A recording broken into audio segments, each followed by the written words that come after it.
दोस्तों, एक बार फिर से हाजिर हूँ मैं एक और कमाल की मूवी के साथ, जिसमें एक बेगुनाह लड़की को जेल में डाल दिया जाता है और वहाँ के जेलर से लेकर कैदियों तक सब उसका नाजायज फायदा उठाते हैं। दोस्तों, अगर आप 18 साल से कम उम्र के हैं तो आप ये वीडियो ना देखें। मूवी के शुरू में हमें एक लड़की दिखाई जाती है जो गिटार बजा रही होती है। तभी उसका स्टेप फादर आता है। पहले तो वो उसे पीटता है और बाद में वो उसके साथ जबरदस्ती करता है। एना उससे बचने के लिए उसे धक्का देती है, जिससे वो किसी धारदार चीज से टकराता है और उसका गला कट जाता है, जिससे वो मर जाता है। अब इस एक्सीडेंट के बाद एना को पुलिस गिरफ्तार कर लेती है। अगले दिन उसे कोर्ट में ले जाया जाता है, जहां वो अपने फेवर में बोलती है कि वो बस एक एक्सीडेंट था और वो अपना बचाव कर रही थी, क्योंकि उसका फादर यानी कि रॉबर्ट उसके साथ जबरदस्ती कर रहा था। एना की माँ भी वहाँ कोर्ट में मौजूद थी और वो एना के अगेंस्ट बोलती है। वो बोलती है कि रॉबर्ट एक अच्छा इंसान था और एना जो भी बोल रही है वो सब झूठ है। इसके बाद कोर्ट में एना को 4 साल की सजा सुनाई जाती है और उसे जेल भेज दिया जाता है। उस जेल में कैदी 2 ग्रुप में बटे हुए थे, व्हाइट ग्रुप और प्ले ग्रुप। व्हाइट ग्रुप के लीडर का नाम कोडी था और प्ले ग्रुप के लीडर का नाम जोई था। इस जेल के जेलर का नाम फ्रैंक था और वो सबको इस जेल के रूल समझाकर वहाँ से चला जाता है। जेल में एना को एक लड़की जीनी के साथ रखा जाता है, जो ज्यादा बात नहीं करती है और ज्यादातर अकेले ही रहती है। लेकिन एना को देखते ही वो उसकी तरफ अट्रैक्ट हो जाती है।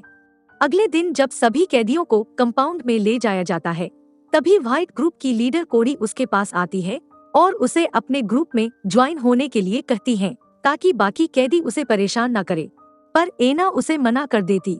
लेकिन कोडी कहती है कि ऐसा नहीं चलेगा, ये जेल वैसी नहीं है जैसा तुम सोच रही हो।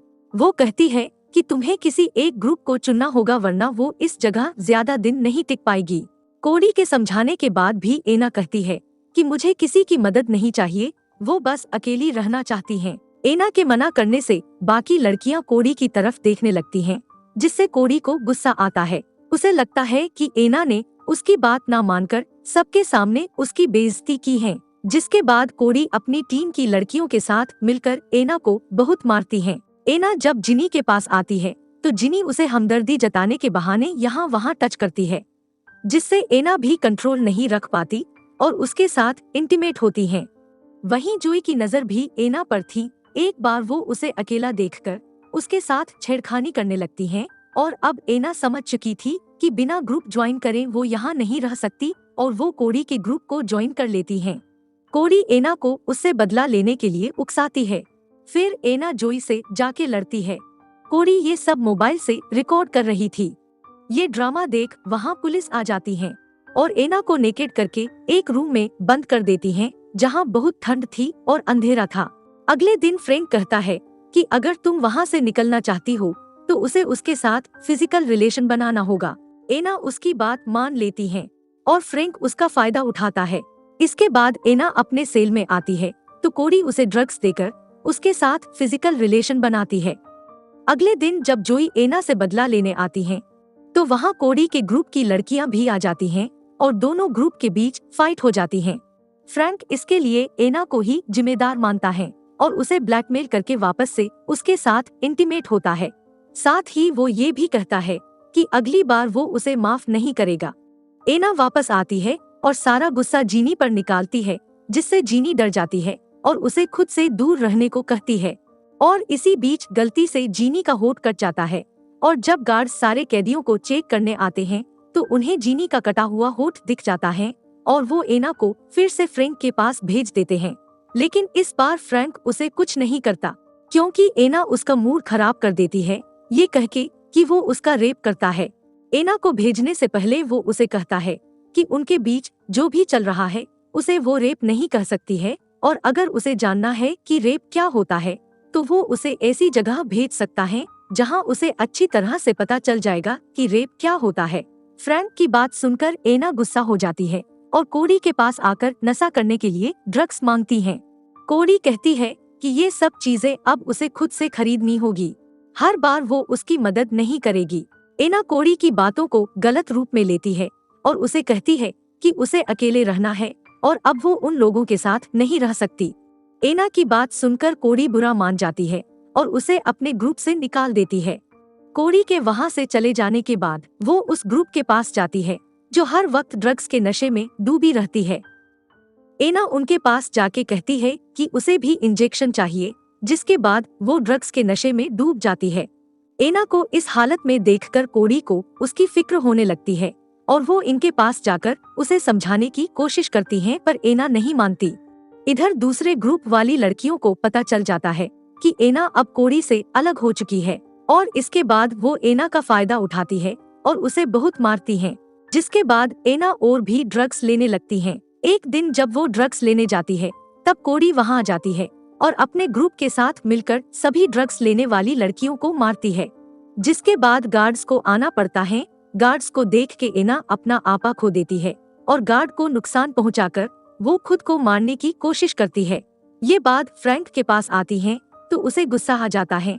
वो उसे न्यूड करके फिर से उस ठंडे कमरे में बंद कर देता है और वो भी बहुत दिनों के लिए। इससे तंग आकर एना सुसाइड करने की कोशिश करती है, जिसके बाद कई दिनों तक एना को जेल के हॉस्पिटल में रखा जाता है, जहां एना के सामने और भी मरीज थे जो ड्रग्स की वजह से तड़प रही होती हैं।